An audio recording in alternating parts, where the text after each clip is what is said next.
Me too গোসল করে। Me too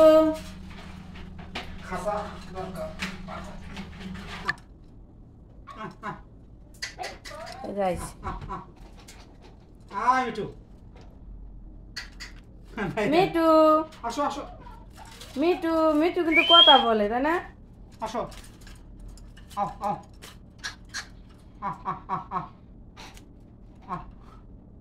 ধরে নিয়ে আস।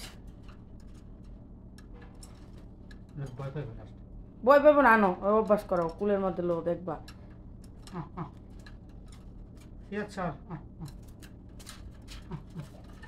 হাই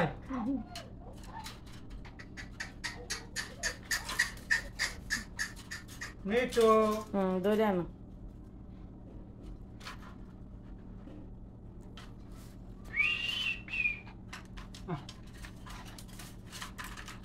আসো খেলে আমার লাগে খেলায় এই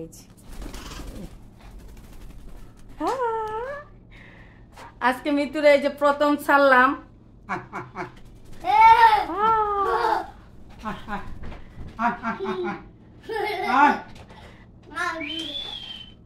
আসো মিটু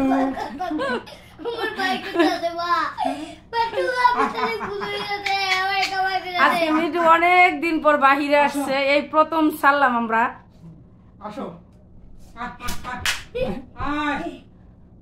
মিটু মিটু সিফার ডাকে, সিয়ার ডাকে, মিটু ডাকে। কি লেদা দিছে? ইয়াল্লা ধরো ধরো ধরো ঢুকাও।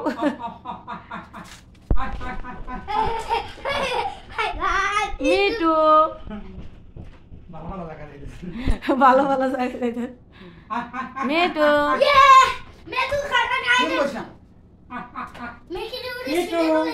আসো আসো ওই যে মিটু আল্লাহ জানে কোন চারা চাল্লা।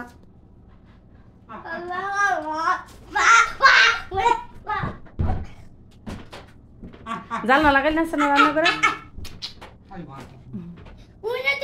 দেখেন কি লাফালাফি করতেছে সে।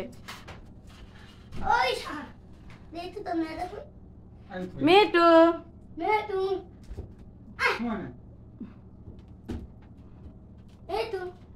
মিটু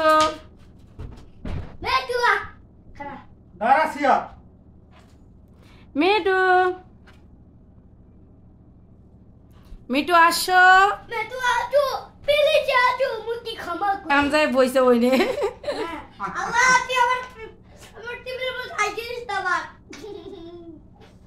গাড়ির মধ্যে আনো। হ্যাঁ কাঁচাটা খুলে রাখো।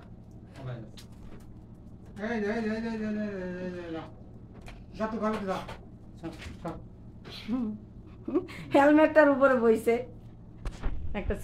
আসসালামু আলাইকুম, হ্যালো এভরিওয়ান, কেমন আছেন সবাই? স্বাগত জানাচ্ছি নিউ আরেকটি ব্লগ ভিডিওতে। আম্মা আজকে যাইতেছে আম্মার বড় মেয়ের বাড়িতে, আর আমরা যাব আগায়া দিতে বাস স্ট্যান্ড পর্যন্ত। আর অটো আসছে, আমরা এখন যাব সেই জন্য। আর সব ব্যাগ পত্র উঠাচ্ছে। এটা কালকের ভিডিও, কাল রাত 10টায় আর 11টার গাড়িতে আম্মা গেছে।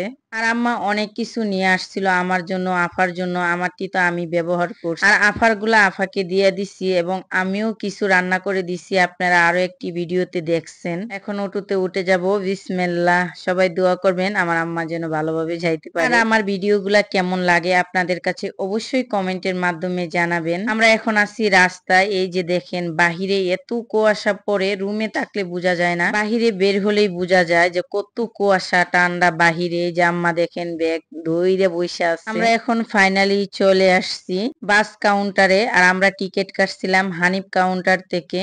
উত্তরবঙ্গের মধ্যে হানিফ পরিবহন অনেক ভালো সার্ভিস দেয়, কারণ আমিও 2বার গেছিলাম, দেখি না অনেক ভালো। হানিফ পরিবহন অনেক টানে, অনেক ভালো সার্ভিস দেয়। আমরা এখন কাউন্টারে বসে আছি, গাড়ির জন্য ওয়েট করতেছি।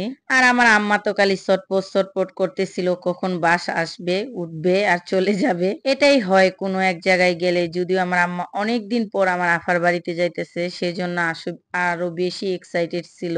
ওই যে দেখেন শুধু রাস্তার দিকে তাকায় রয়েছে, কখন বাস আসবে। আর এই যে সিফাতের আব্বু তার বইসা থাকতে থাকতে তার অসহ্য ধরে গেছিল। আমারে দিয়ে এসে আমরা রাত্রে ঘুমায়ে পড়ছিলাম। আপনারা জানেন অনেকে আমি অনেক পিঠা বানাইছিলাম। তো এই ভিডিওটা হচ্ছে পরের দিন সকালবেলা ঘুম থেকে উঠছিলাম, এটা আজকের। উঠে তারপর হচ্ছে সবাই মিলে পিঠা খাইতেছিলাম। এখন মনে হচ্ছে যে না, এটা শীতকাল। যদিও সিফাতের আব্বু খুব একটা যে কোনো পিঠাই খায় না, সে শুধু পুলি পিঠা ছাড়া আর কোনো পিঠাই খায় না। আর আমার দুই ছেলে মাশাআল্লাহ, তারা যাই রান্না করি সবই খায়, আর আমার সবকিছু ওদের জন্যই। এই যে সকালবেলা উঠে পিঠা খাইতেছি, দেখেন পিঠা, পুলি পিঠা, পায়েস, তারপর দুধে ভিজা পিঠা। আমার আজকের এই ভিডিওটি যদি ভালো লাগে তাহলে প্লিজ আমার চ্যানেলটি সাবস্ক্রাইব করে আমার পাশেই থাকবেন। আর যারা সবসময় আমার ভিডিওগুলা দেখেন তাদেরকে অসংখ্য অসংখ্য ধন্যবাদ। সবাই ভালো থাকবেন।